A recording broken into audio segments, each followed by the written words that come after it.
2 ತಿಂಗಳ ಬಳಿಕ ಮುಖಾಮುಖಿಯಾಗಿದ್ದಾರೆ ದರ್ಶನ್ ಹಾಗೆ ಪವಿತ್ರ ಗೌಡ. 81 ದಿನಗಳ ಬಳಿಕ ದರ್ಶನ್ ಪವಿತ್ರ ಗೌಡ ಮುಖಾಮುಖಿ ಆಗಿರುವಂಥದ್ದು.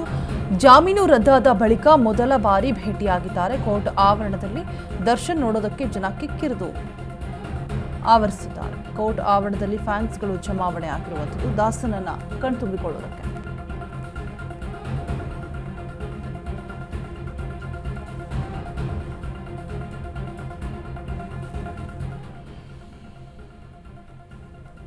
ಕೋರ್ಟ್ ಆವರಣದಲ್ಲಿ ದಾಸನ ಫ್ಯಾನ್ಸ್ ಆಗಮಿಸಿದ್ದಾರೆ ದಾಸನನ್ನ ಕಣ್ತುಂಬಿಕೊಳ್ಳೋದಕ್ಕೆ.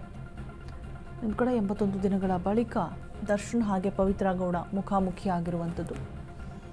ಜಾಮೀನು ರದ್ದಾದ ಬಳಿಕ ಮೊದಲ ಬಾರಿ ಭೇಟಿಯಾಗಿದ್ದಾರೆ. ಸನ್ನೆಯಲ್ಲೇ ದರ್ಶನ್ ಪವಿತ್ರ ಗೌಡರನ್ನ ಬಾ ಅಂತ ಕರೆದಿದ್ದಾರಂತೆ. ಅಂದರೆ ಏನೋ ಸೂಚನೆ ಕೊಟ್ಟಿದ್ದಾರೆ, ನಾನಿದ್ದೀನಿ ಅನ್ನುವಂತಹ ಸೂಚನೆನೋ ಏನೋ ಗೊತ್ತಿಲ್ಲ, ಸನ್ನೆ ಮಾಡಿದ್ದಾರೆ. ಲಾಸ್ಟ್ ಟೈಮು ಒಂದು ಬೆನ್ನು ತಟ್ಟಿ ಭರವಸೆ ಕೊಟ್ಟಿದ್ರು, ಶೇಕ್ ಹ್ಯಾಂಡ್ ಮಾಡಿದ್ರು.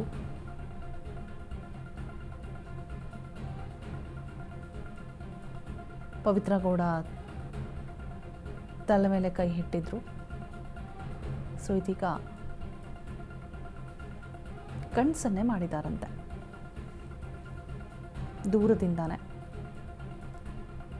ಮುಖಾಮುಖಿಯಾದಂತಹ ಸಂದರ್ಭದಲ್ಲಿ 81 ದಿನಗಳ ಬಳಿಕ ಸುಪ್ಪಾಸುಪ್ಪಿ ಇಬ್ಬರು ಕೂಡ ಮುಖಾಮುಖಿ ಆಗಿರುವಂಥದ್ದು. ಕೋರ್ಟ್ ಆವರಣದಲ್ಲಿ ದರ್ಶನ್ ನೋಡೋದಕ್ಕೆ ಜನ ಕಿಕ್ಕಿರಿದು ಆವರಿಸಿದ್ದಾರೆ, ಬಂದಿದ್ದಾರೆ. ಪೊಲೀಸ್ ಬಿಗಿ ಬಂದೋಬಸ್ತ್ ಭದ್ರತೆಯಲ್ಲಿನೇ ದಾಸನನ್ನ ಕರೆತರಲಾಗಿತ್ತು. ಇದೀಗ ಪೊಲೀಸ್ ಬಂದೋಬಸ್ತಲ್ಲೇನೆ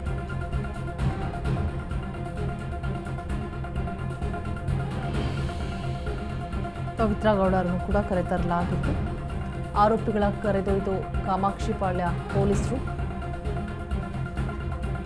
ಎಲ್ಲ ಆರೋಪಿಗಳನ್ನು ಕೂಡ ಕೋರ್ಟ್ಗೆ ಹಾಜರುಪಡಿಸಿದ್ರು. ಇನ್ನೇನು ಕೆಲವೇ ಕ್ಷಣಗಳಲ್ಲಿ ಪರಪ್ಪನ ಅಗ್ರಹಾರಕ್ಕೆ ಎಲ್ಲ ಆರೋಪಿಗಳು ಕೂಡ ತೆರಳಲಿದ್ದಾರೆ.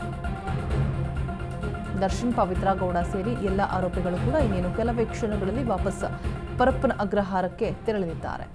ದರ್ಶನ್ ಪವಿತ್ರ ಗೌಡ ಸೇರಿ ಎಲ್ಲ ಆರೋಪಿಗಳನ್ನು ಕರೆದೊಯ್ದು ಕಾಮಾಕ್ಷಿಪಾಳ್ಯ ಪೊಲೀಸರು ಕರೆದುಕೊಂಡು ಹೋಗ್ತಿದ್ದಾರೆ. ಈಗ ಆಲ್ರೆಡಿ